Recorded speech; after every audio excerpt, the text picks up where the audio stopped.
बौद्ध साहित्य में ऐतिहासिक सामग्री काफ़ी अधिक है। ई सा से छठी शताब्दी पूर्व के बाद के काल के लिए इनका महत्व बहुत अधिक है। बौद्ध साहित्य में जातक, पिटक तथा निकाय इत्यादि है। जातकों की कहानियों में जहाँ बुद्ध के पूर्व जन्म की घटना का वर्णन है, वहीं इनसे राजनैतिक, आर्थिक, सामाजिक, धार्मिक तथा सांस्कृतिक इतिहास के बारे में भी महत्वपूर्ण सामग्री मिलता है।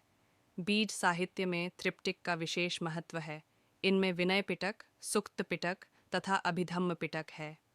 सुत्त पिटक में वृद्ध कर्मिक सिद्धांतों का वर्णन है। इस पिटक के 5 निकाय हैं: दीघ निकाय, मध्यम निकाय, संयुक्त निकाय, अगुत्तर निकाय तथा खुद्दक निकाय। दूसरे पिटक अभिधम्म में वेदांतिक सिद्धांतों का वर्णन है तथा विनय पिटक में संघ की संरचना, अनुशासन, विनशया इत्यादि का वर्णन है। प्राचीन गणराज्यों के सिद्धांत पर आधारित संघ के संविधान से हमें उस काल के गणराज्यों की राज्य व्यवस्था का विस्तार से पता चलता है। इसके अतिरिक्त अन्य पाली ग्रंथों में मिलिंद पन्हो महत्वपूर्ण है, जो हिंद यूनानी राजा निनांडर के नागसेन प्रश्न पर आधारित है।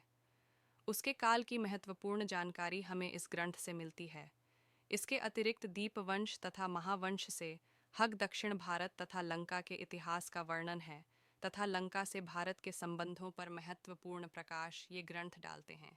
यद्यपि इन धार्मिक ग्रंथों में कपाल कल्पित और अतिरंजित सामग्री काफ़ी है, परंतु इनसे प्राचीन भारतीय इतिहास पर पर्याप्त प्रकाश पड़ता। 6 शताब्दी के गणराज्यों, मगध के उत्कर्ष, मौर्य काल की जानकारी के लिए बौद्ध ग्रंथ एक महत्वपूर्ण साक्ष्य है। इनक अधिकन जूस टीकाओं जैसे सुमंगल, विलासिनी, सामांत प्रसादिका, महावंश टीका आदि से भी काफ़ी मात्रा में ऐतिहासिक सामग्री प्राप्त हानि है। पाली के अतिरिक्त बाद के काल में संस्कृत में भी बौद्ध ग्रंथों की संरचना हुई।